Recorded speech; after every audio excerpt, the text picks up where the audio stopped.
下官不知包大人驾临登州，所以未曾远迎，还请包大人恕罪。本府奉旨勘察边防军务，视察登州州政，是皇上要本府顺道看看，又何须劳师动众，惊扰地方呢？包大人体恤地方官府，下官不胜感激。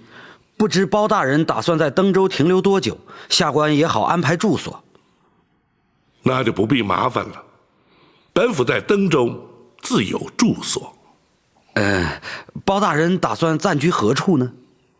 登州通判官邸。怎么，程大人何以如此震惊？不，下官只是一时不明白。登州通判唐真，乃大人的门生，大人想借此机会师生叙旧。程大人，你认为不合适吗？合适。下官不知包大人是唐通判的恩师，所以一时失态。本府闻听，唐真新任登州通判，既然来到登州，不妨与他叙叙。唐真如今可在州衙？回包大人，唐通判今日告病，正在官邸休养。他生的是什么病？下官不知。下官本想派城中大夫前去探视，可是通判官邸婉拒了，所以……想来并无大碍。本府这就去看看。下官立即增派人手护卫包大人安全。用不着，本府自有随行官兵，将通判官邸的衙役和府内的差役一并撤除。是。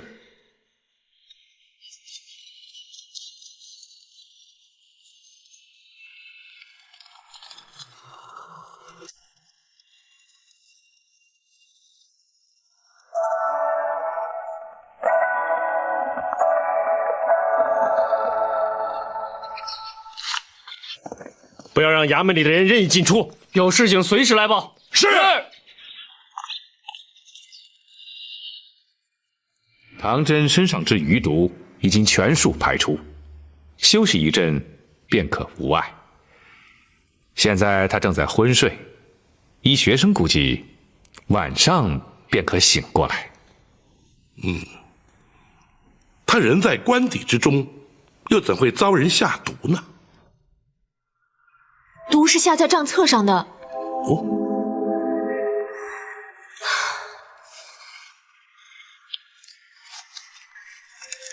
无影散是涂在每一页的下角，一般人为了方便，多半以口将手沾湿，便于翻阅，因此中毒毫无所觉。这是江湖手法，用无影散是江湖中人所不耻的行为。他们一定是故意让我偷走账册的。且慢，你虽说成员大有问题，但本府对此间情形尚不了解。登州究竟发生了什么事？这本账册又是从何而来？四海钱庄。庄主，怎么办呢？包大人到登州了，这下可坏了。他来了又如何呀？啊！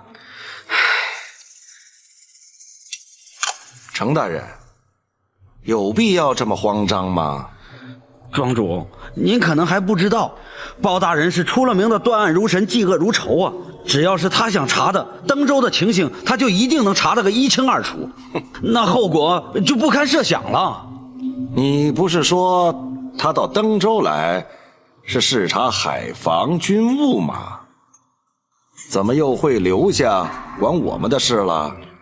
可是皇上也让他查登州的州政啊。再说唐真又是他的门生，他一定会把他知道所有的事儿都告诉包大人的。要是唐真不能活着说话呢？啊，庄主，在前2任通判身上发生的事情，在这新任通判身上又发生了。您的意思是说，哦，难怪唐真今天没来州衙。那你们是昨天晚上？这你就别管了。总之，你就不必担心了。包拯只能发现唐真突然疾病身亡，查不到你头上。可他身边还有展云，有管家，还有书童。程元，让你不必担心，你怎么这么畏首畏尾的？可是，好吧。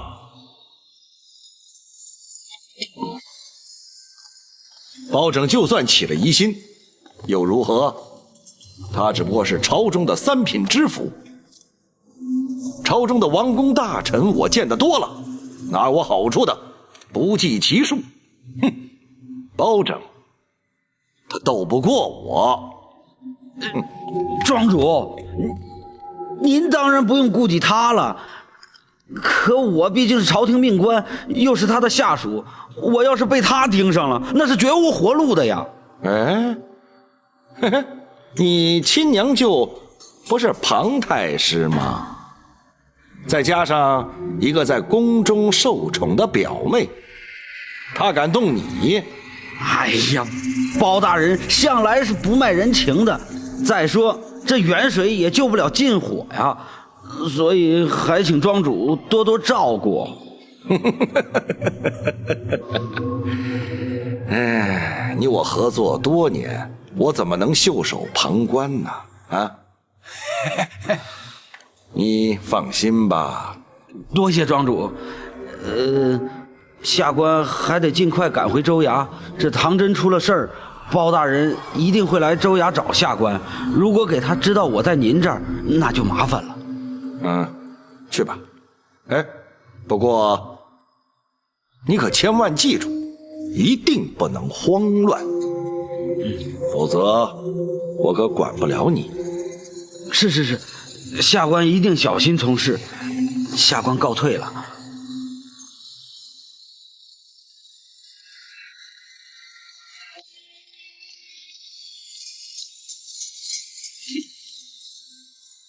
成不了大事。我知道展云是什么人。哦，你怎么知道的？展昭也来到了登州。展昭有个妹妹，虽然人不在江湖，却有一身好武功。现在看来，可以确定，展云就是展昭的妹妹。这么说，包拯是有备而来。对付展昭，你有多大把握？没有把握。什么？不过你放心，无论如何，我都会保证，不会让他伤害你。不，包拯动不了我。对他而言，我只不过是一个殷实的商人。如果他盯上程元呢？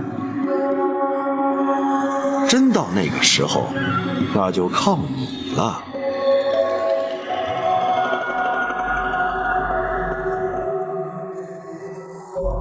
我不能让程元活着把我给出卖了。哼！可恶！官商勾结，竟敢明目张胆到这个地步！我去偷四海钱庄的账册，就是想找出他们的罪证。看来，如今他们有所防备。真的账册早已经藏起来了，假的账册是用来应付你们的。无论是吴英散，还是展云所说，他身边那位高手，都足以证明有江湖人介入。只是我们还不清楚他们究竟是何方人马。展姑娘，那徐谦可是原定今日邀约退休的官员前来府邸。没错，是唐真说的。那徐谦虽不曾与本府共事，但本府却也曾耳闻其人，的确是直言敢谏、颇具风骨的朝中前辈呀。要不要请他来见包大人？不，恰恰相反，此时不宜让他们前来，必须立刻通知徐谦暂缓来府，以免让成员起下疑心。好，我这就去叫雨竹通知他。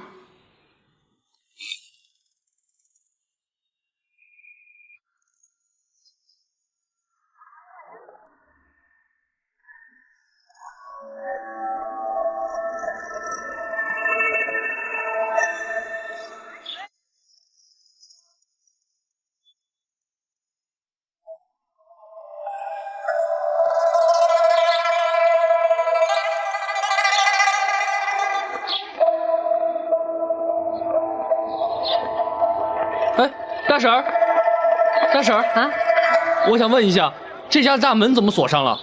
你找谁呀？我找一位徐谦，徐老先生。他死了。啊？不可能啊！我前天还见过他。昨天晚上死的。他怎么死的？不知道，尸体现在还在衙门里呢。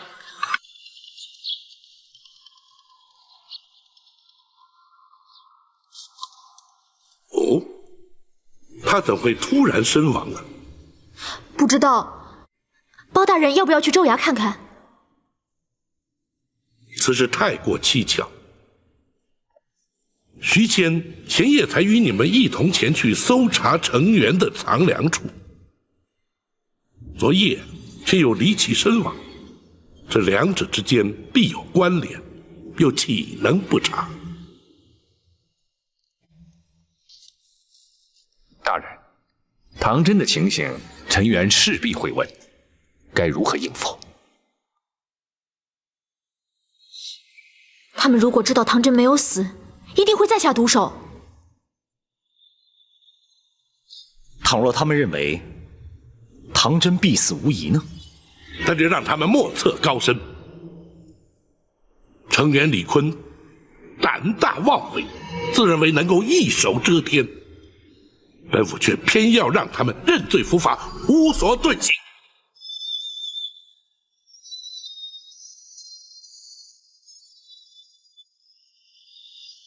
包大人可否安排妥当？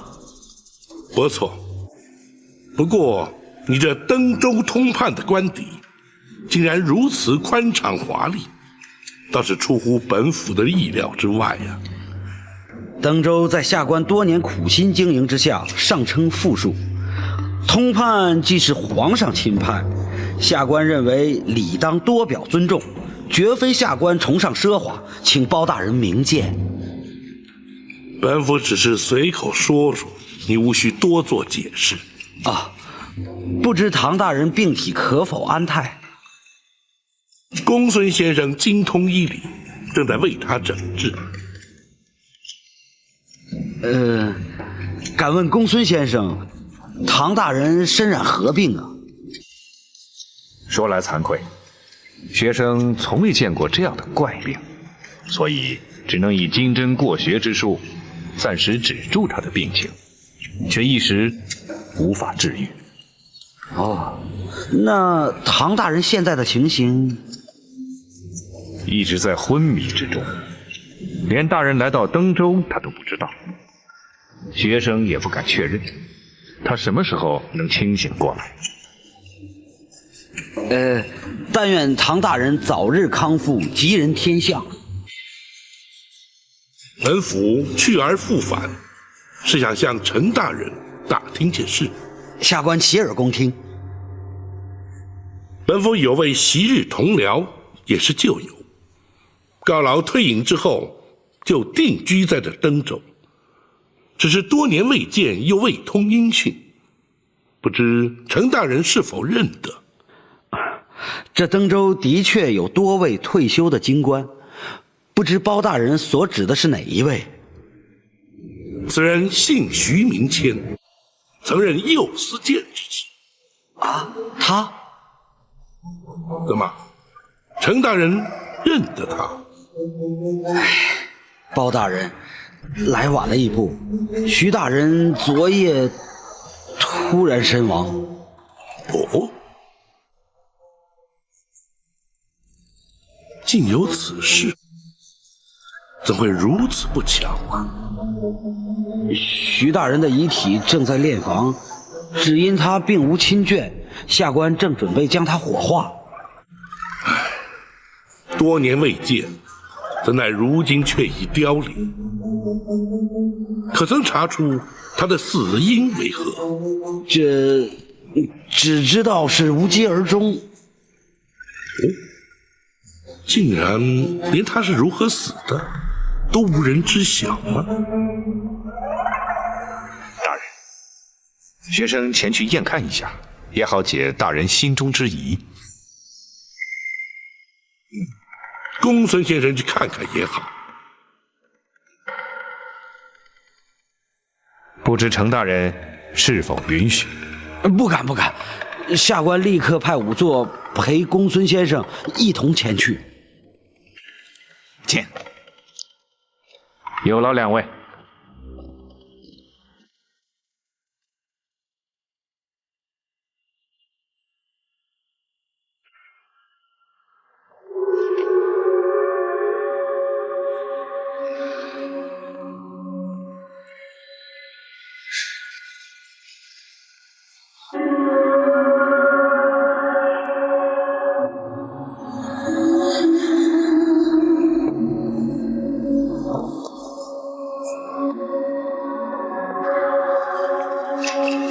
仵作，验尸单给我看看。好。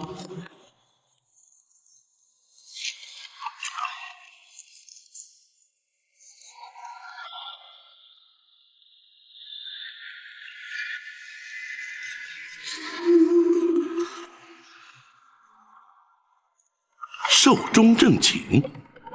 是的，他无疾而亡，没有痛苦，也算是他的福气。只可惜徐大人无亲无眷，连个扶丧送终之人都没有。难得他一世清明啊！程大人，请代为安排后葬，一切花费由本府支付。不劳包大人费心。徐大人虽说清寒，却还留有房地，下官安排州衙高价收购，相信殡葬开支还是绰绰有余的。也好，程大人费心了，下官理当效劳。虽然老友无缘相见，不过既然来到登州，本府职责所在，不妨看看你的政绩。明日起就有劳程大人了。是，下官随时恭候包大人视察。徐大人的后事也全仰仗你了。是，请包大人尽管放心。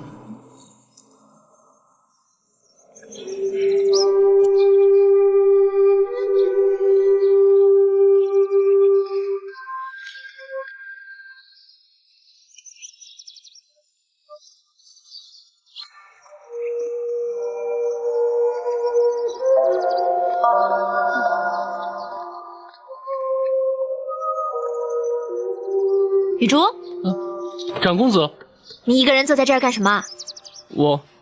我在替少爷担心呢。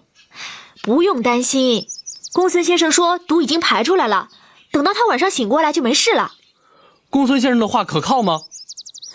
你放心，他的医术高明得很，他说没有问题就没有问题。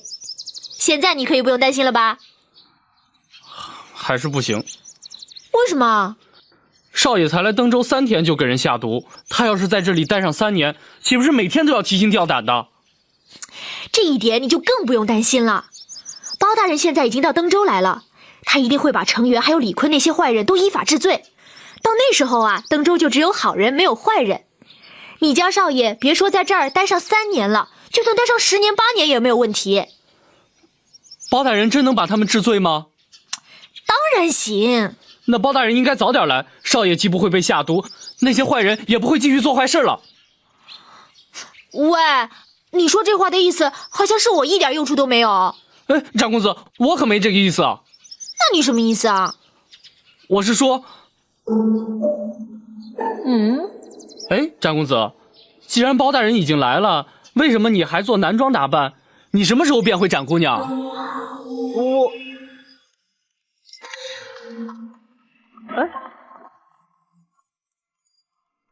我就愿意做展公子，你管得着吗？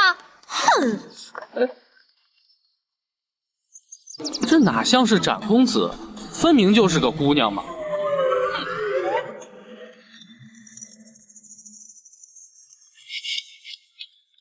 包大人没有看出什么问题。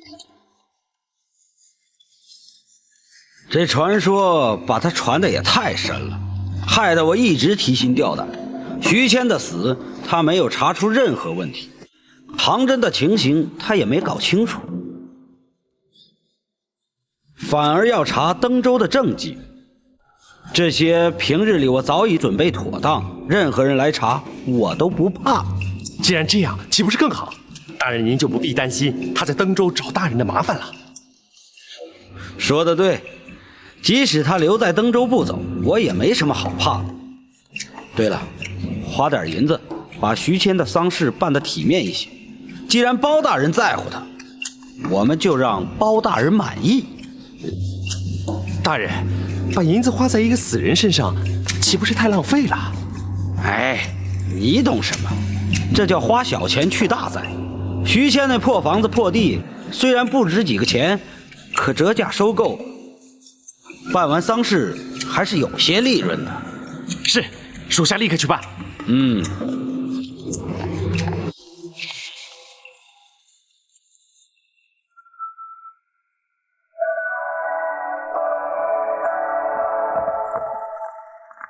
谨守岗位，不得擅离，更不得喧哗。如果吵到唐大人，唯你们是问。是，有劳各位了。老管家别客气，有事立即叫他们通知。是，啊，请。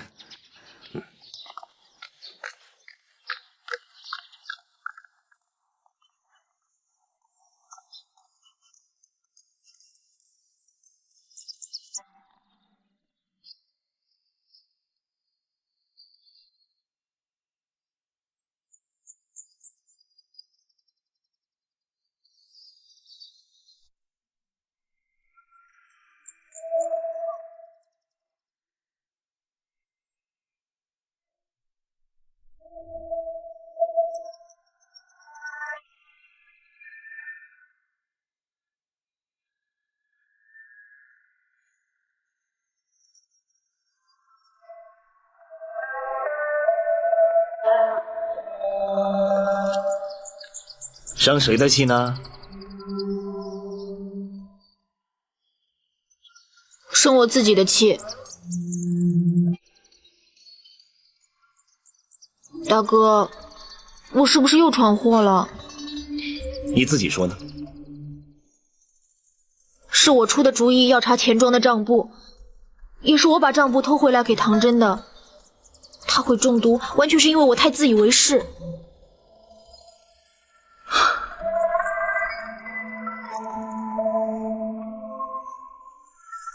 其实你的判断并没有错，这也是找出成员有没有贪渎的最好办法。只不过对方太过卑鄙，在账簿上下毒，也不能完全怪你。不，我应该等你们到了登州才开始采取行动。包大人一定会判断得更正确，公孙先生一定会想出更好的计策。你更不会像我一样笨得直接落入他们的圈套。你也不用太过自责。大哥，你知道我真正的想法是什么吗？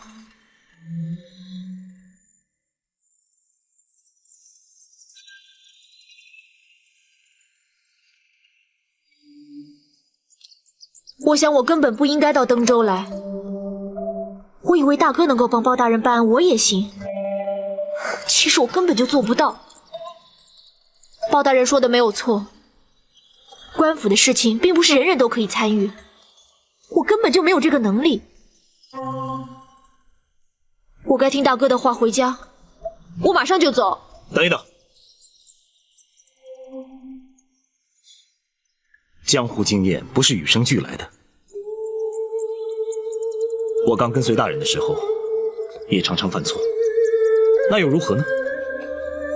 只要从错误中吸取教训，以后不再犯同样的错误，那就行了。你是我们家里最聪明的，我能做到的，你也一定能做到。大哥，你不要我回家去？至少把登州的事情做完才能回去。我们展家的人不会那么容易被击败，也不会因为一点挫折而退缩。大哥，你放心，我不会让展家的人失望的。我一定要让程元还有李坤这些坏蛋都得到报应。那才像是我的刁蛮妹妹吗？大哥，你这是在骂我还是夸我啊？当然是夸你了。告诉你吧，包大人让我把铸造假钱案的事情告诉你，让你也可以参与此案。啊？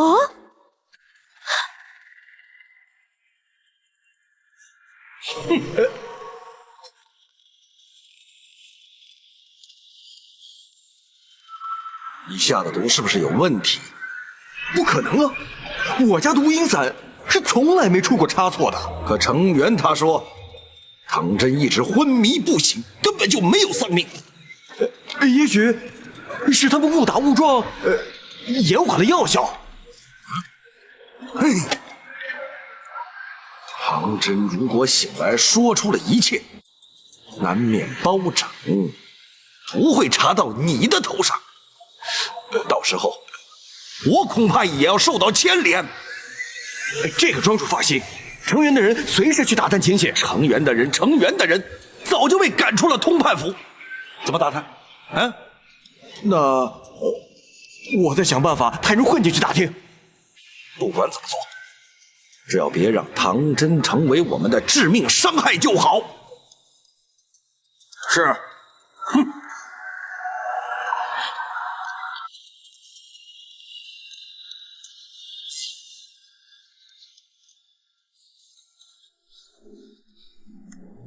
没想到，那徐谦竟然是中毒而死。公孙先生又是如何查得的？大人，学生在他的颈项之间发现了跟唐真完全一样的淡红痕迹，可以确认是无影伞之毒。公孙先生，为何不当场质问程元呢？无影伞之毒，一般人根本就没有听过，而且此时徐谦体内已经没有余毒，无从证实他是中毒而死。就算能够证实是中毒，却也不能据此指证程元或是他的下属就是施毒之人。与其提出质疑让他有所警惕，不如暂不揭露，让他莫测高深。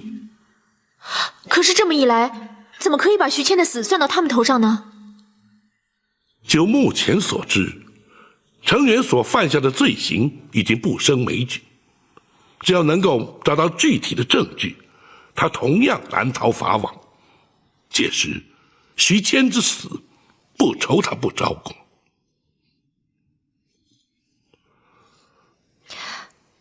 我猜前任通判陆星，甚至更前任的通判，应该也是他们下的毒手。所谓得疾病而死，一定也是被无影伞毒死的。的确有此可能。公孙先生，那无影伞虽然出自天竺，然而可曾在中原有人用过？这些并无记载，学生就不知道了。无影伞在江湖上曾经有一个传言，当年大理国段氏王朝从天竺引进了无影伞，用以毒杀朝中的叛臣。后来被一个家奴偷出宫外，辗转流到中原。无影伞在江湖上曾经出现过一段时间，可是因为太过歹毒，被江湖中人不止群起攻之，后来就销声匿迹了。哦，这个传闻在下从来没有听过，也没有在任何记载中见过。此事既然流传于江湖，又岂会记载于书册呢？大哥，你说的是不是大理段家？不错，传言是这么说的。段武？段武是什么人？银沟赌坊的老板，他也是李坤的手下。既然他也姓段，会不会是段氏家奴的传人呢？若是如此，就说得通了。一切都在程元与李坤的勾结之下所产生。想不到小小的登州，竟然会有如许多令人发指的罪行。大人为何不直接要求程元也去看湘军？假钱是从他们那里发出去的，还有，也有可能就是利用湘军在登州铸造的。大人为何反而要去看他的政绩？谭护卫莫要忘记，程元本人就可能涉入伪币一案。只要提及湘军，恐怕就会让他有所戒心，那岂不是适得其反？那可是如果不看湘军，又怎么知道他涉嫌奇案呢？大人，登州的军务包含了湘军，大人是打算不动声色，从勘察政绩转而去了解湘军的实际情形。不错，从湘军的配置就可以查出是否具有铸造假钱的能力。除此而外，或许也能对程元与李坤之间的官商勾结看出一些端倪。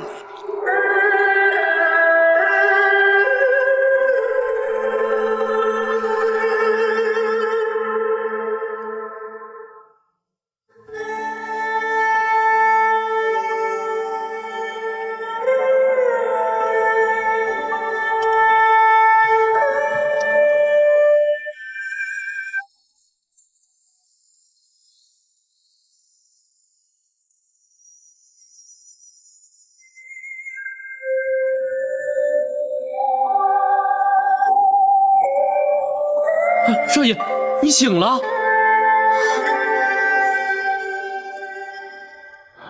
我怎么了？少爷，你中毒了，是公孙先生救了你。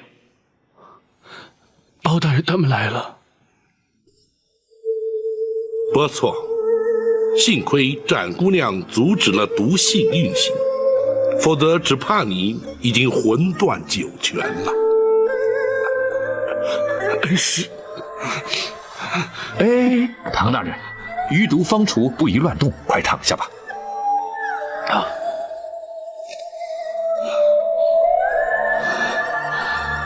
恩师可知登州的情形？本府已然知晓，你所中之毒也与之有关。啊！原来我是被人下毒，是四海钱庄的账册上被涂了毒。哦，原来如此。你且安心休养，待本案稍有进展，本府自会向你说明清楚。本生惭愧。你何愧之有？门生身为登州通判，非但不能查明登州弊案，反而险遭毒手。如今更让恩师亲自操劳，岂不惭愧？不，你无需自责。奸人狡诈难防，本府亲自查案，也未必便能查得水落石出。你且稍安勿躁，静待结果吧。是。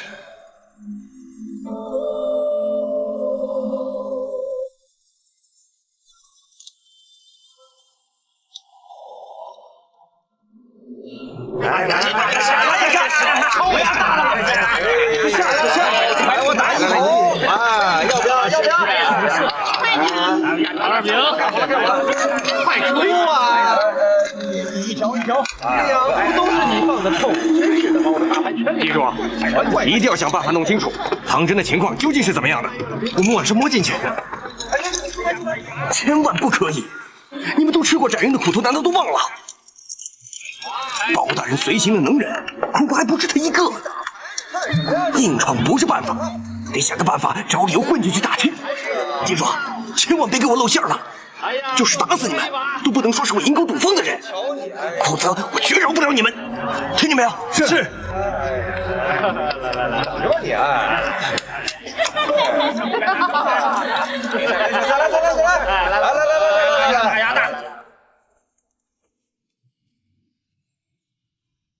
唐真虽已无碍，然而为言奸人之耳目，暂时还是不要让他公开露面。是，学生明白。登州的弊案恐怕不止一桩，千头万绪之中，必须一一循线追查，方能够真相大白呀。大人，程元和李坤官商勾结，在登州犯下了不少坏事，都要一一查探，恐怕要费不少时日啊。别说是唐真了。派谁来登州担任通判，恐怕都会因为程元还有李坤的勾结而找不到追查弊案的线索。所以我们必须分头并进，一旦时机成熟之后，方可将他们一举澄清啊！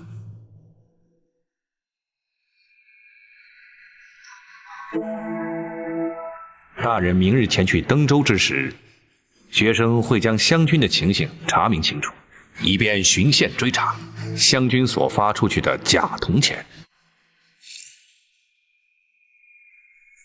我去查赌场、钱庄还有迎宾楼，凡是李坤的产业，可能都会有问题，而且也是找到证据的好地方。不，从吴影散到李坤身边的刀客判断，他身边一定有江湖人，还是我去比较合适。哎呀，我比大哥早来几天，那些地方我都去过，当然是我去比较合适啊。正因为展姑娘去过，反而不合适。为什么？他们都知道你是和唐真一起来的，自然会对你有所防范。展护卫却只与程元见过，其他人并不认得，人在暗处，不容易引人注意。好吧。不过大哥可得查出点眉目来才行，不然以后就别和我抢活干。你放心，我不会让你失望。此外，徐谦虽已不幸遭害，依然可以由那些退休的官员或者乡民百姓身上查出线索，或许能够有意外的收获呀。是，学生会设法与他们接触。那我呢？我要做什么？展姑娘就留在府中保护唐真的安全。虽然说张龙、赵虎都在此，但若有武功高强的江湖人潜入府中，还是会发现他业已去毒，而对他再下毒手。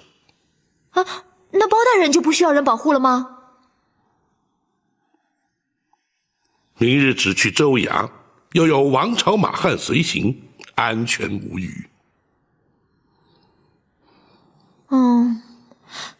对了，还有唐真，他是登州的通判，总不能让他装中毒一直躲着吧？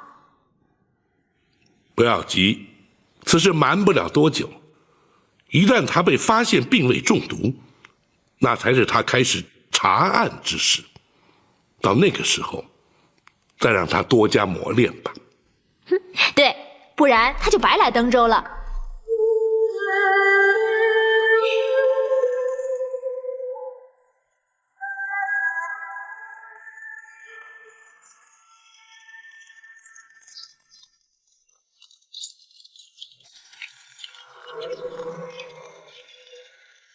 站住！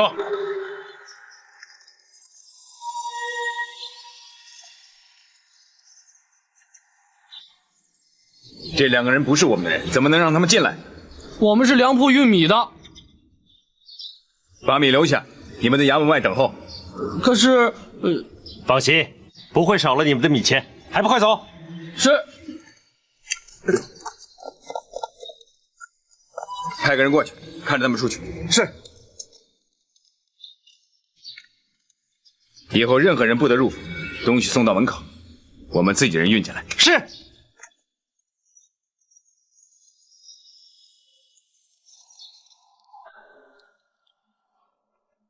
公孙先生，包大人真的不准我出去。为了不惊动他们，最好还是忍耐一阵子。这分明都是我的职责，却偏偏只能袖手旁观，无所作为。你不要心急，大人说了会有机会让你参与其中的。那就好。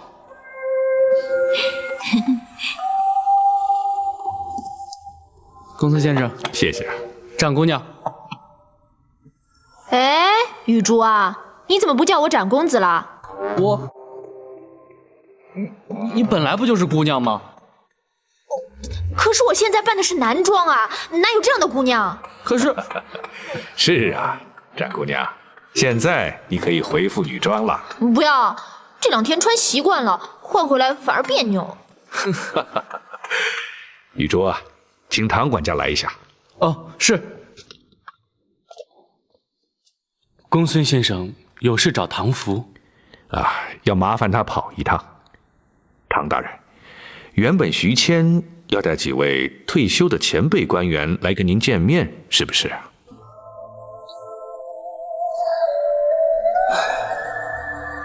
这么一位忠心耿耿的老先生，竟然被他们狠心毒害。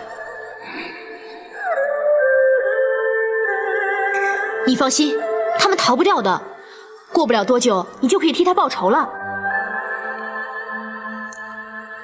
但愿如此。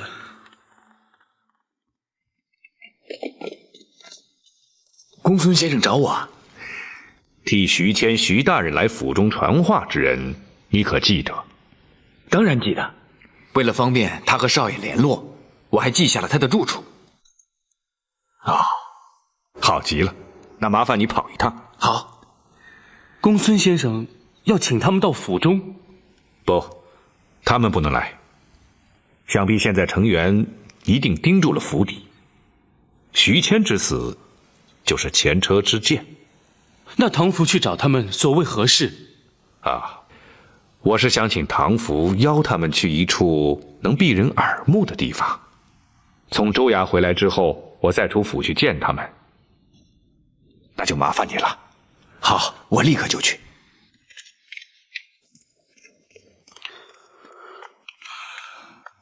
你不要太失望，你一定有机会出力的。只怕我没有这个能力。不可能，你绝对行，连我都对你有信心，你怎么可以对自己没有信心呢？你真的认为我有这个能力？当然。好，如果有机会的话，我一定会尽力。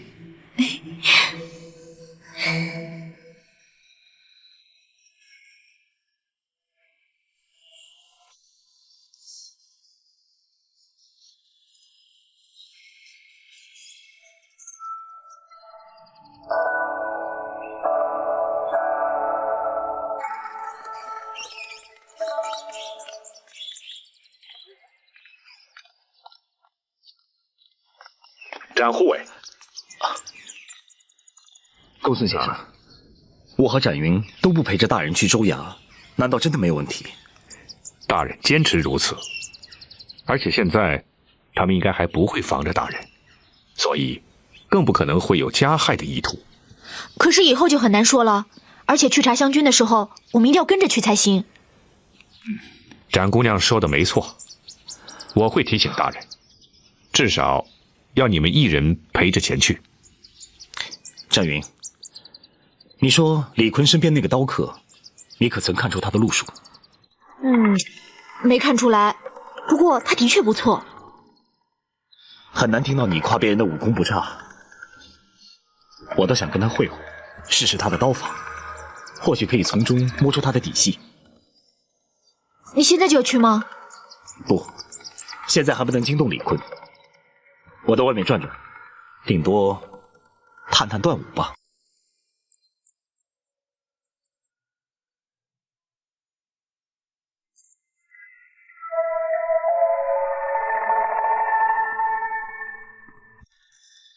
你说什么？慧景兄被轰出来了？是。没想到他们戒备会这么严。算了，你们不要再去打听了。我就不信唐真能够在我的无影伞之下活得了命。去，叫他们准备开门做买卖。是。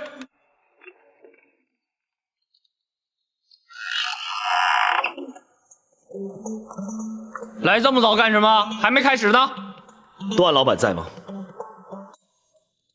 谁找我啊？我。哦，你面生的很。我们在哪儿见过吗？没见过。那你找段某有事儿？找段老板打听一点事儿。你是什么人？江湖人。原来是江湖朋友，那就好办了。段某对江湖朋友一向大方，说吧，是不是缺少盘缠了？想要多少啊？段老板的确豪爽大方，可在下不缺盘缠，只想跟你打探一个消息。什么消息？大理段家逃奴。你怎么？你知道？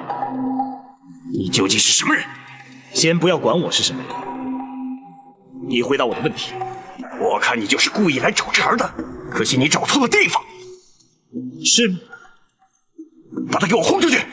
是。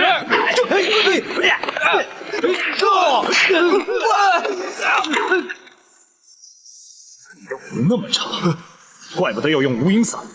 你究竟是来干什么的？我跟你说过，我要打听大理段家逃奴的事。段某早已离开江湖多年，就算过去跟你结过什么梁子，也该一笔勾销了吧？你有没有离开江湖，我管不着。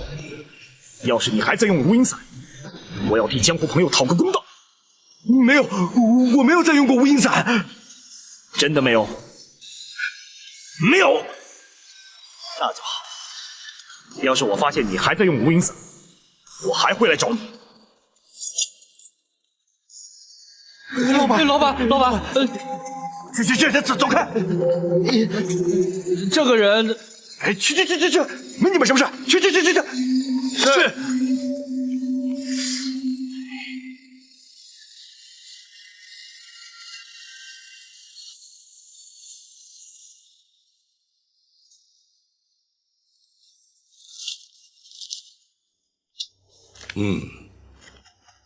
登州的财政赋税的确记载得清楚明白，账目与库存也完全相符。程大人做得很好，谢包大人夸奖。本府就看到此处，明日再来。包大人，不知包大人想查看哪几个部门，下官也好预先做个准备。哦，若是未做准备，难道就经不起本府查看吗？不，下官自问经得起查。好，本府颇为欣赏你的自信。那么明日，本府就随机抽查，如何？是，下官随时备查。来，慢点，小心啊！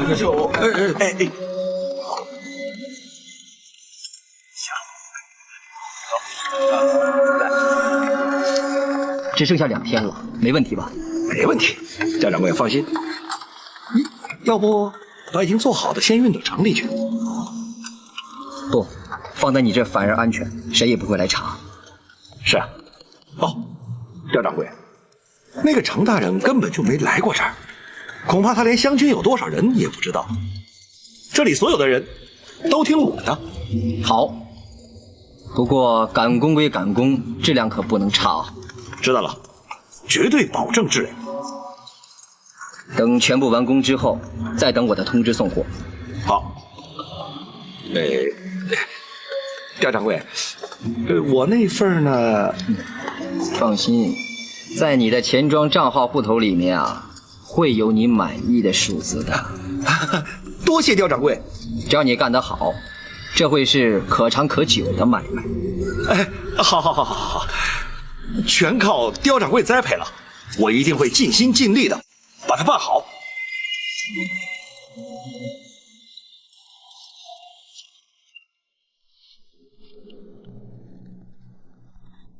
公孙先生可曾将湘军的驻派地点、公职类别记下？学生记下了。你略作整理，本府稍后再做决断。是。启禀大人，什么事？属下有事向公孙先生汇报。说吧。唐府唐管家已与那几位退休官员约好见面的地方，请公孙先生前去。你都已经安排好了？是，大人，事不宜迟，学生立刻去与他们见面。走吧。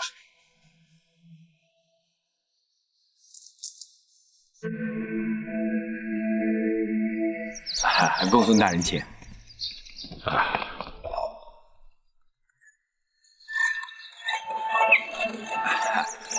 公孙大人，请。您请。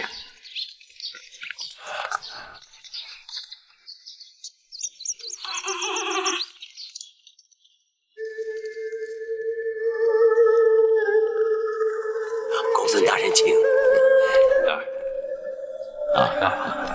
劳动各位前辈来此见面，诸多不便，学生在此先向各位致上歉。不客气，不客气，请。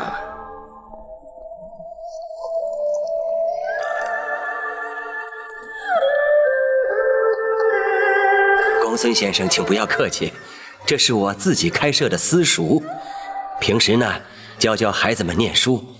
我们这批老友呢也常在这儿聚会，程元他不会怀疑的。敢问老先生尊姓大名？老夫姓杜名伟，曾任国子监律学正之职。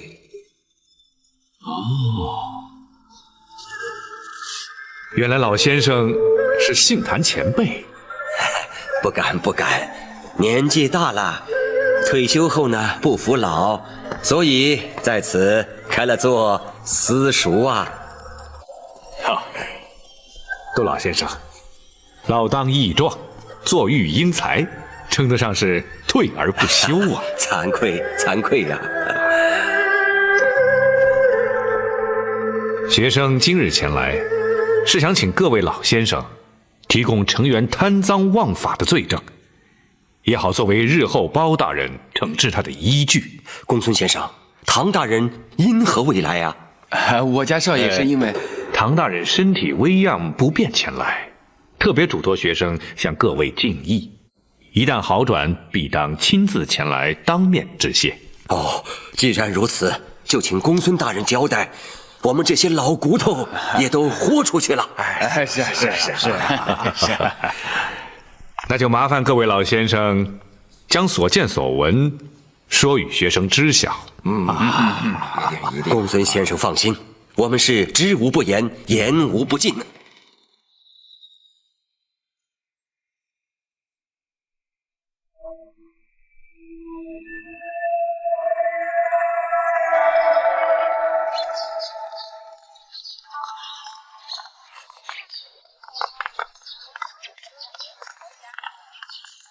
公孙先生，你和那些退休官员见过面了？真是没想到，程元竟然做出那么多令人发指的罪行。那些老先生们说到伤心的地方，甚至老泪纵横，不能自已。我真恨不得能够尽快看到大人将程元治罪，也好消一消那些老先生们的怒气。公孙先生，我去看看少爷。好，请便。哎，老管家，你回来了，你们少爷正等你呢。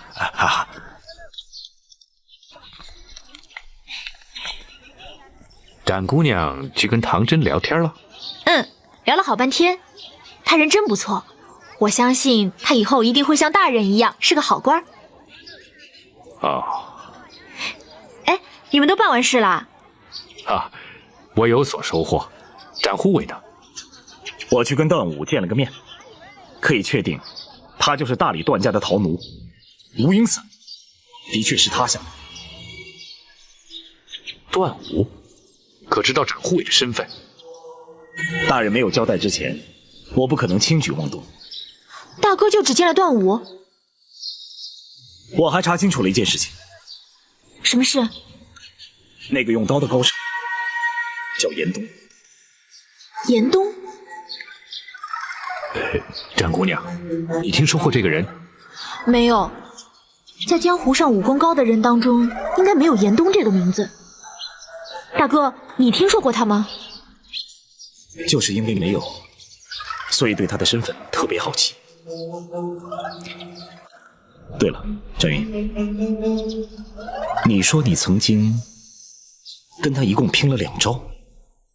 对啊，光是2招就很难应付了。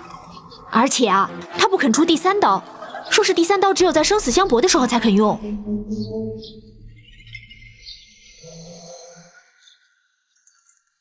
严三刀。展护卫，知道他的来历？那个严三刀真的有这么厉害吗？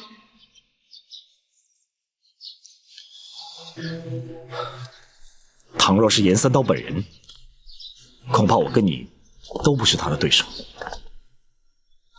要是严冬是严三刀的后人，我跟他或许可以放手一搏。不过谁胜谁负，就很难说了。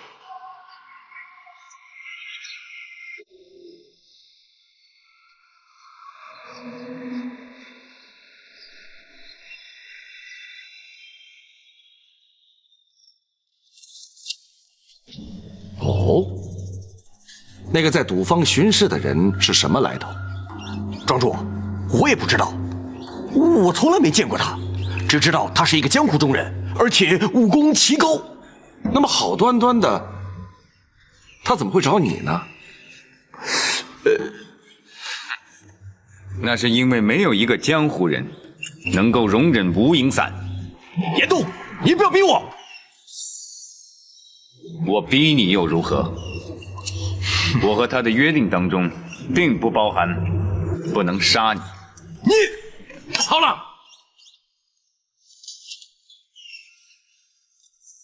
闹够了没有啊？自己人内讧，像话吗？你最好管管他，必要时我会为了自己杀了他。段武，在，你先回赌坊，别在这瞎怄气。是。哼。